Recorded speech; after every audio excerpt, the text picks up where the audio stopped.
संगवारी हो, राम राम, जय जोहार, जय छत्तीसगढ़।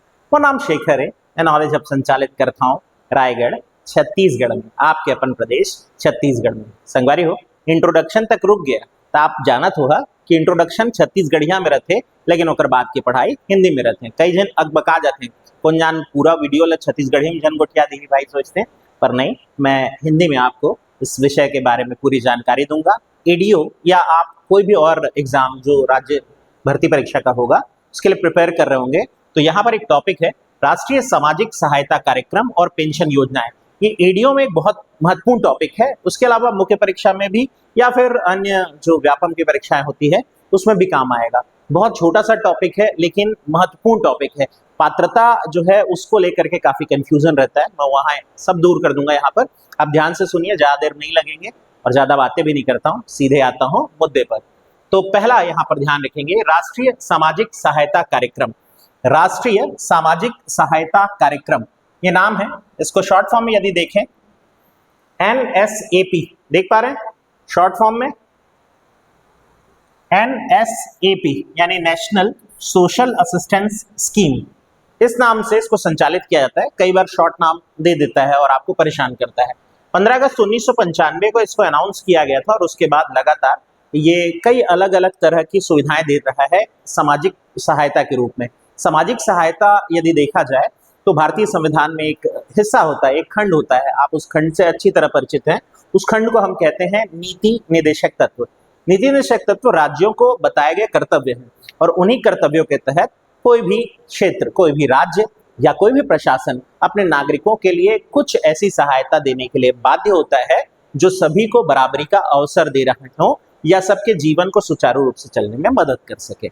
इसी उद्देश्य से भारत सरकार राष्ट्रीय सामाजिक सहायता कार्यक्रम चलाती है, शॉर्ट फॉर्म में NSAP, और इसकी शुरुआत 15 अगस्त 1995 में हुई। संवैधानिक अनुच्छेद आर्टिकल 41 है, याद रखेंगे, जो राज्य को वृद्ध, रोगग्रस्त, बेरोजगार और भी जो अलग अलग तरह से सामाजिक वर्ग में आते हैं जिनको सहायता की जरूरत है उनकी सहायता की बात करता है।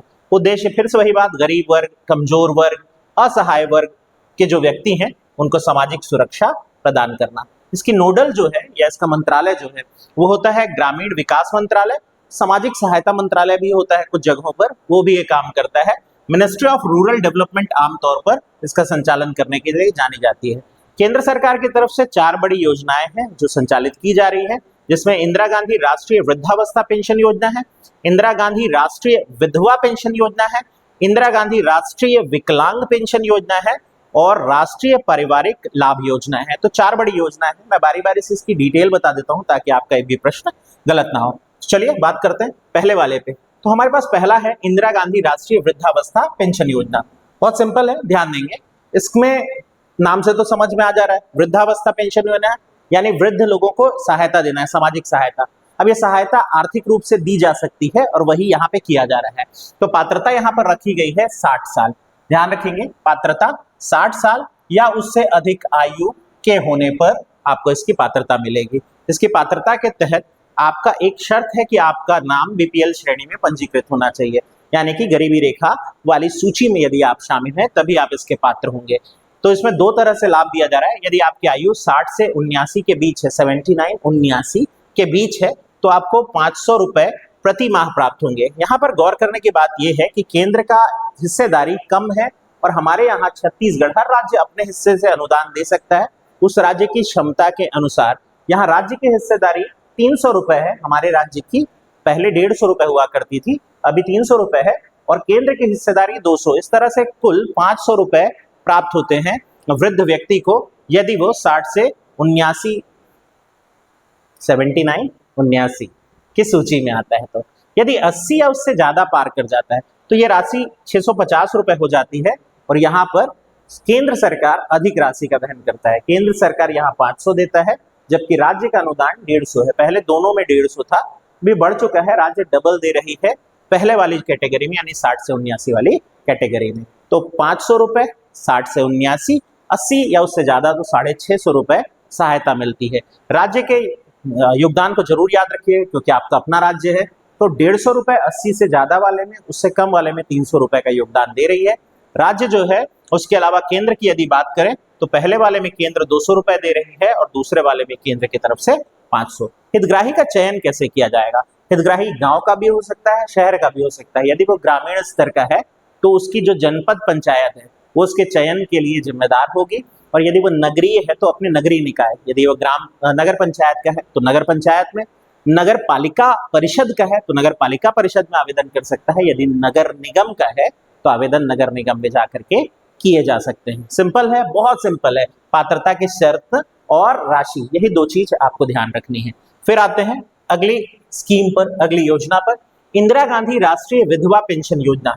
तो ऐसी महिलाएं जिनके पति नहीं है, ऑफ कोर्स हिंदी इतनी आप सबको आती होगी, विधवा की सूची में, और यदि वो शामिल हैं उस कैटेगरी में अनफॉर्चुनेटली, तो 40 से यदि वो 79 यानी 79 की एज में आ रही हैं, विधवा हैं, और उनका नाम बीपीएल सूची में है, दो शर्तें हैं, 40 to 79 और बीपीएल सूची में है, तो उन्हें 500 रुपए की आर्थिक सहायता मिलेगी। देखिए उससे ऊपर क्यों नहीं मिल रही, उससे ऊपर फिर वृद्धावस्था पेंशन योजना में वो पात्र होकर के लाभ। अच्छा, यदि पहले से वृद्धावस्था पेंशन का लाभ मिल रहा है तो फिर ये वाला लाभ नहीं मिलेगा, इसको याद रखेंगे। एक ही लाभ सुनिश्चित किया जाएगा। तो 500 रुपए का इसमें लाभ है, 300 रुपए प्रति माह इसमें केंद्र देता है, जबकि राज्य इसमें 200 रुपए की सहायता करता है। गरीबी रेखा से नीचे जीवन यापन करने वाली विधवा स्त्रियों को सम्मानपूर्ण जीवन जीने का अवसर।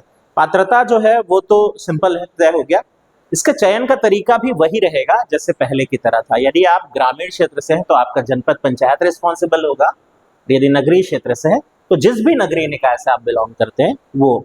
तो यहाँ 500 रुपए, 40 to 79 की एज, याद रखने के लिए सिर्फ दो चीजें हैं, ज्यादा मेहनत मत करिएगा। और एक चीज याद रखिएगा, क्या कि यदि पहले से किसी योजना में आप पात्र हो चुकी हैं तो दूसरी योजना के तहत आप पात्र नहीं होंगी। मैं एक छोटी सी चीज और बताता हूँ, जैसे हमारे यहाँ महतारी वंदन योजना चल रही है छत्तीसगढ़ में, और यदि आप महतारी वंदन योजना के तहत 1000 रुपए की राशि का लाभ लेना चाह रहे हैं तो आप इसके पात्र नहीं रह जाएंगे, और यदि आप इसके पात्र रहते हुए उसका भी लाभ लेना चाह रहे हैं तो यहाँ तो आपको 500 मिल जा रहा है, महतारी वंदन में अब आपको 1000 ना मिल करके केवल 500 रुपए मिलेंगे, यानी इस योजना का 500 कट जाएगा।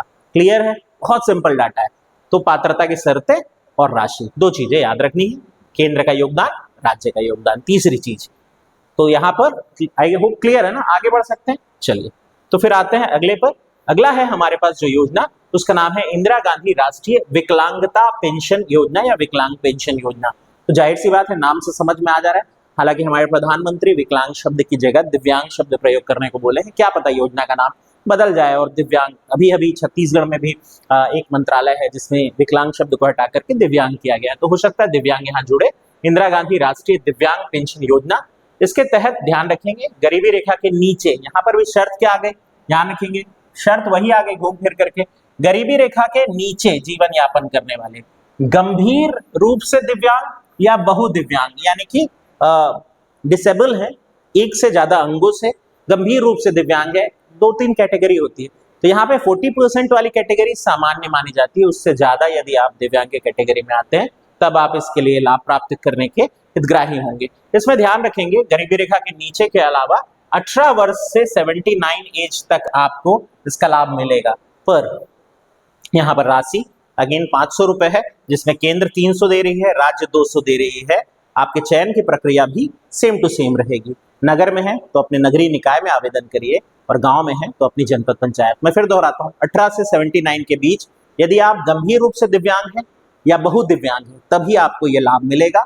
लाभ की राशि 500 रुपए है, जिसमें से 300 रुपए जो है केंद्र दे रही है और राज्य आपको 200 रुपए प्रदान कर रही है। सिंपल है, बहुदिव्यांग या फिर गंभीर रूप से दिव्यांग याद रखेंगे, एज याद रखेंगे 18 से 79 के बीच।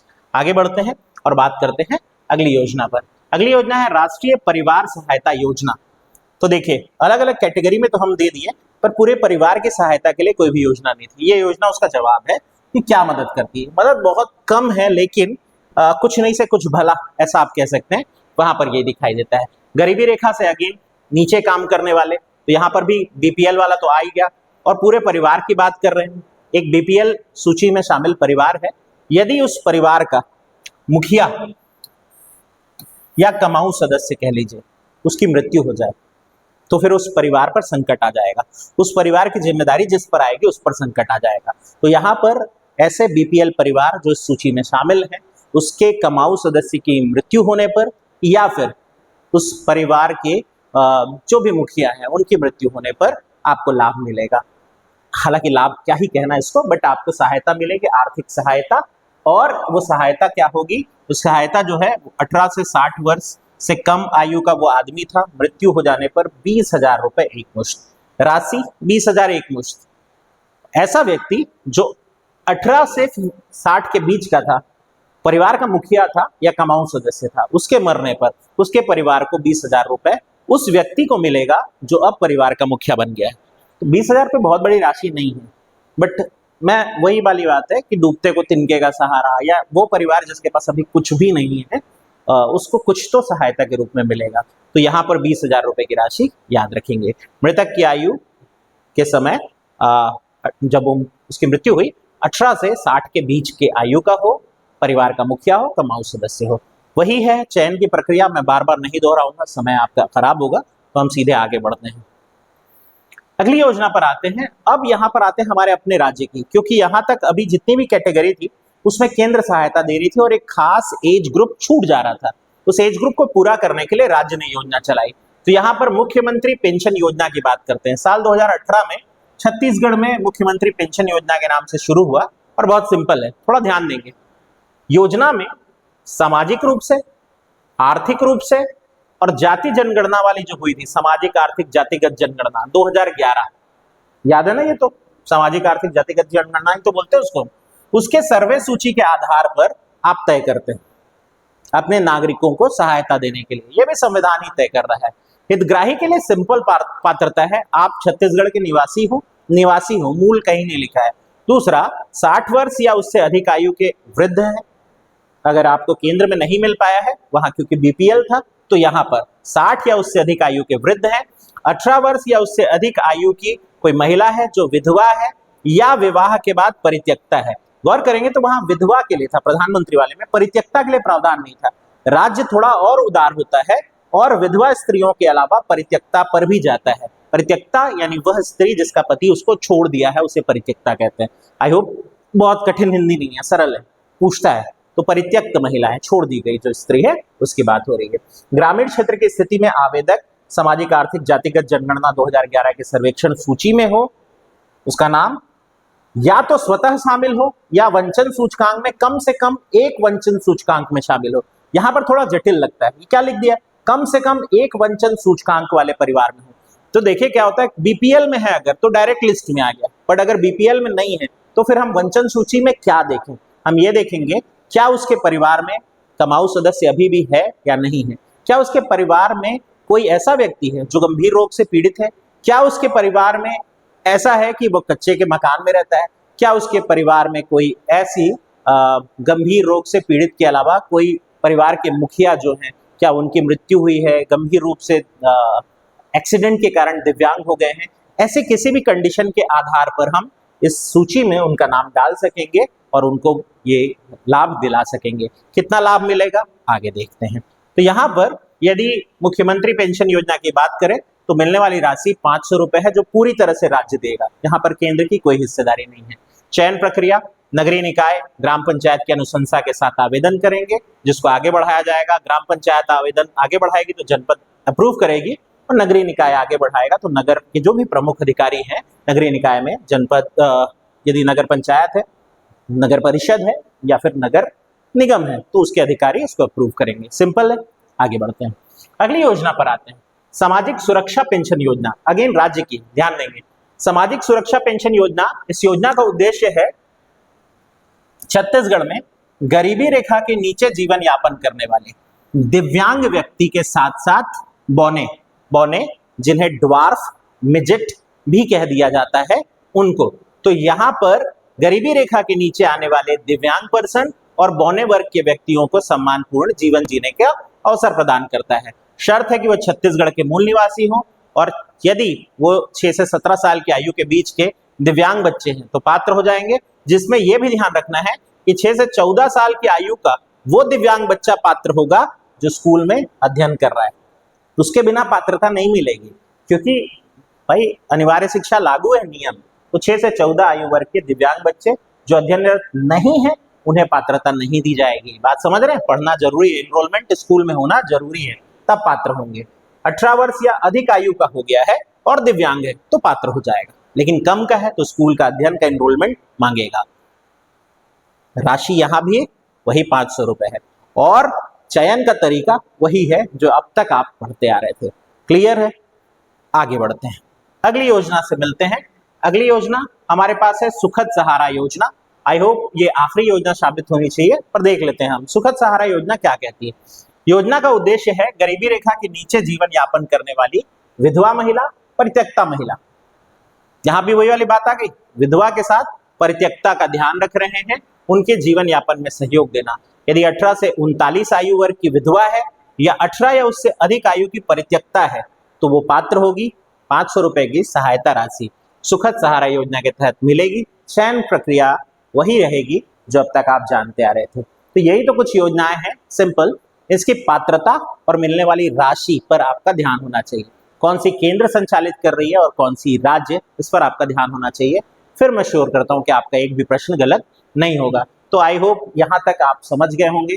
ये था आखिरी योजना इस मई का, और अगर अब तक सुन रहे हैं ध्यान से तो आपको मैं फिर धन्यवाद देता हूं और आपसे आशा करता हूं कि आप हमारे साथ मिलकर के पढ़ें, अपनी तैयारियों को पुख्ता करें और कृपया अपने दोस्तों से जरा साझा करें। सब्सक्राइब भी कर ले चैनल को और नीचे कमेंट वगैरह किया करें। अच्छा लगता है आपके कमेंट पढ़ करके, उत्साहवर्धन होता है। ध्यान से सुनने के लिए मैं फिर एक बार आपका धन्यवाद देता हूँ। मिलते हैं। राम राम।